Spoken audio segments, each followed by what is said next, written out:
नमस्कार दोस्तों, स्वागत है आपका हमारे YouTube चैनल पे फिर से एक नई वीडियो के साथ। और आज की इस वीडियो में मैं आपसे शेयर करने वाला हूँ टैली ERP9 में वाउचर प्रिंटिंग के बारे में। वाउचर प्रिंटिंग को हम कैसे कस्टमाइज कर सकते हैं और प्रिंटिंग की सेटिंग हम कैसे कर सकते हैं, इसके बारे में मैं आपसे डिस्कस करने वाला हूँ। क्योंकि आप टैली ERP9 पे काम करते हो, अकाउंटिंग सीखते हो, अकाउंटिंग या फिर सीख रहे हो या फिर किसी भी कंपनी में अकाउंट्स में जॉब कर रहे हो, तो मैक्सिमम लोगों को ये नहीं पता होता है कि वाउचर जो हम प्रिंट करके बिल के ऊपर जब हम बिल एंट्री करते हैं, बिल एंट्री करने के बाद फाइलिंग करते हैं उसे फाइल में अच्छे तरीके से, तो उसके ऊपर हम वाउचर प्रिंट करके लगाते हैं। तो वो वाउचर प्रिंटिंग को कैसे हम कस्टमाइज कर सकते हैं, उसकी सेटिंग हम कैसे करते हैं और कैसे उसका प्रिंट हम प्रॉपर कस्टमाइज करके ले सकते हैं। क्योंकि उसमें क्या होता है कि हमें जब प्रिंट लेना होता है, हमें प्रिंट कुछ एक एरिया का एक वाउचर जैसे होता है, वाउचर की फॉर्मेटिंग, वाउचर की जो प्रिंटिंग है उसकी एक अलग तरह की होती है और हमें वैसा ही प्रिंट लेना होता है। लेकिन टैली ERP9 में क्या होता है, जब तक आप उसकी सेटिंग ना करो, प्रिंटिंग की सेटिंग ना करो, तो वो आपके सामने जो A4 साइज पेपर है वो पूरे में कवर कर लेता है, उसको ऊपर से नीचे तक जो पेज है उसको पूरे में कवर कर लेगा।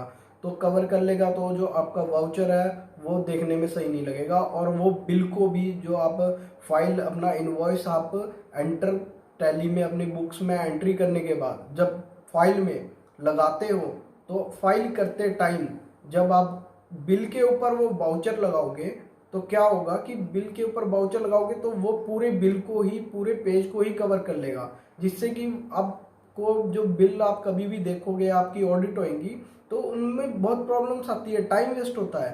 तो वाउचर प्रिंटिंग को कैसे आप प्रॉपर वाउचर प्रिंट कर सकते हो और कैसे आप उसे कस्टमाइज कर सकते हो, इसके बारे में आपको कुछ बताना चाहता हूँ। क्योंकि मैक्सिमम लोगों को ये नहीं पता होता है। आप कहीं पे भी टैली ERP9 सीख लो या किसी को भी पूछ लो, उसको नहीं पता होता है इसके बारे में।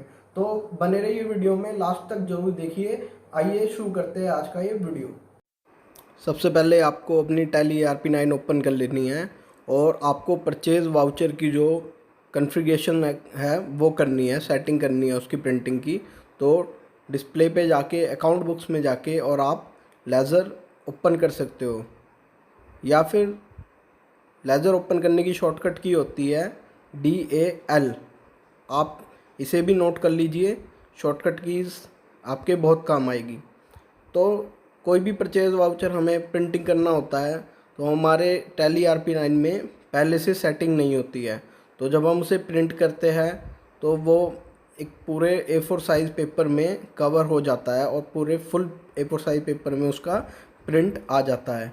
तो हम किसी भी पार्टी का लेज़र सिलेक्ट कर लेते हैं, पहले कोई भी पार्टी का हम ओपन कर लेते हैं laser.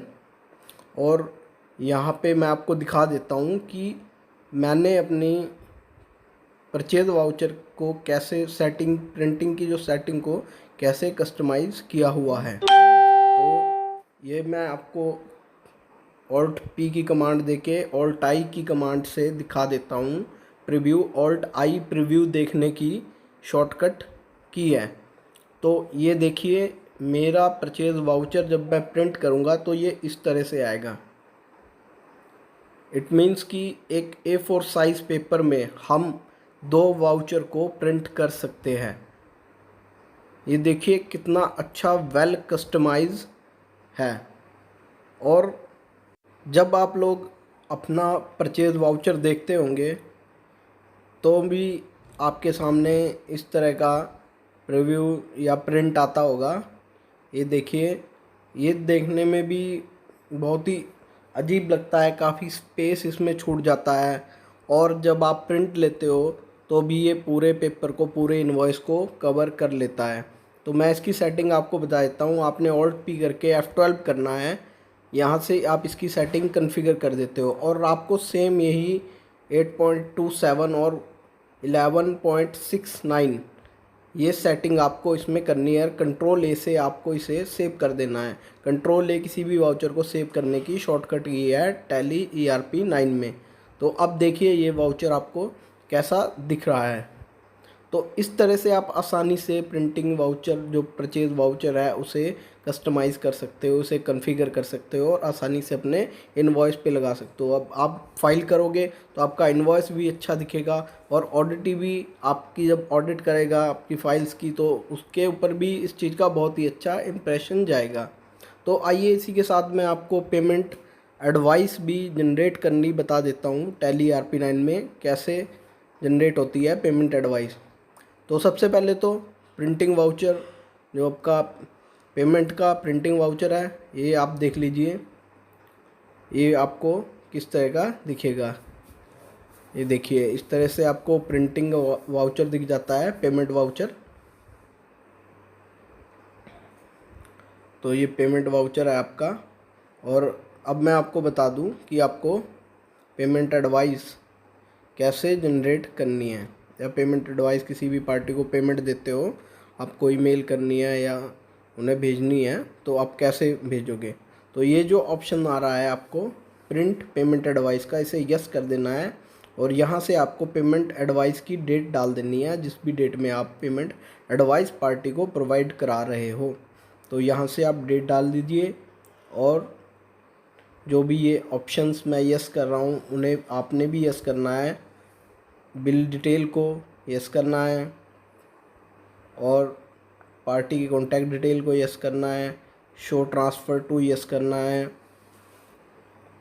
Print instrument date, print due date, ये सब आपको यस करना है। और इसके बाद ये आपके सामने पेमेंट एडवाइस इस तरह से जनरेट हो जाती है। अब इसमें देखिए किस तरह से क्लियर आपको बिल्कुल दिख रहा है। ये देखिए डेट जो आपने डाली थी और बिल रेफरेंस भी आ रहा है, किस बिल के अगेंस्ट आप पेमेंट करा रहे हो, बिल की डेट क्या है, बिल की ड्यू डेट क्या है, अमाउंट क्या है। और साथ में ही आप पेमेंट मोड चेक से करा रहे हो, NEFT करा रहे हो, जैसे भी आप कराते हो। ये चेक नंबर आ रहा है, इशूड फ्रॉम कौन से बैंक से इशूड किया है, एंड अमाउंट ऑल्सो। तो इस तरह से आप, और इसको आप एक्सपोर्ट भी कर सकते हो PDF में, ताकि ईमेल आप इसे कर सको सेव करके। आपको कोई भी नेम सेलेक्ट कर लेना है, आउटपुट फाइल नेम सेलेक्ट कर लो, कोई भी आप इसकी लोकेशन सेलेक्ट कर लो। और हाँ, याद रहे कि जब भी आप इसे एक्सपोर्ट करो या प्रिंट करो तो आपको ये जो ऑप्शंस आते हैं पेमेंट एडवाइस के, इन्हें यस करना होता है।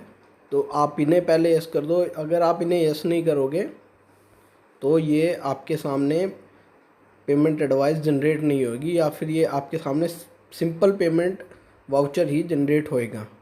तो इस तरह से आपके सामने PDF फाइल बन जाएगी पेमेंट एडवाइस की। इसे आप सेव कर लीजिए और आप इसे आसानी से ईमेल कर सकते हो। तो इसमें आपको मैंने दो चीज़ें बताई, एक तो परचेज वाउचर की सेटिंग कैसे करनी है प्रिंटिंग की, और एक पेमेंट एडवाइस कैसे आपको जनरेट करनी है।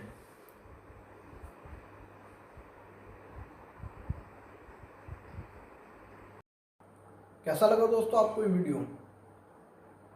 वीडियो अच्छा लगा हो तो लाइक ज़रूर करें। और कोई भी टैली ERP9 से रिलेटेड कोई भी प्रॉब्लम्स हो तो आप हमें कमेंट बॉक्स में ज़रूर लिख सकते हो। हम आपकी प्रॉब्लम्स को ज़रूर सॉल्व करेंगे और आपको कोई बेटर सोल्यूशन प्रोवाइड कराएंगे। तो वीडियो आपको इन्फॉर्मेटिव नॉलेजफुल लगा हो तो भाई दोस्तों के साथ भी ज़रूर शेयर करें। क्या पता आप लोगों के शेयर करने से किसकी प्रॉब्लम सॉल्व हो जाए। ऐसे ही अपडेट्स के लिए हमारे साथ बने रहिए। और हमारे साथ अगर आप जुड़ना चाहते हो, हमसे जुड़ी लेटेस्ट अपडेट लेना चाहते हो, नोटिफिकेशंस लेना चाहते हो, तो भाई लाल कलर के सब्सक्राइब बटन को जरूर दबा दें और साथ में बेल आइकन को भी प्रेस कर दें, ताकि हमारी कोई भी latest information, latest update, latest video आप मिस ना कर सको। तो आज की इस वीडियो में इतना ही। तब तक के लिए जय हिंद।